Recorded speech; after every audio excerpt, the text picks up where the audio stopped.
कुशेश्वर स्थान के सिमराहा गांव के नवनीत कुमार ने नीट में शानदार सफलता हासिल की है, जिसको लेकर परिजनों में खुशी की लहर है। नवनीत को बधाई देने वालों का तांता लगा हुआ है।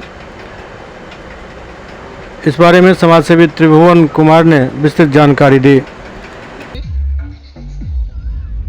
आज बहुत खुशी की बात है, हमारा भतीजा नवनीत कुमार जो विगत 2 दिन पूर्व नीट की परीक्षा परिणाम आया है, जिसमें ये शानदार प्रदर्शन हासिल कर सफलता हासिल किया है।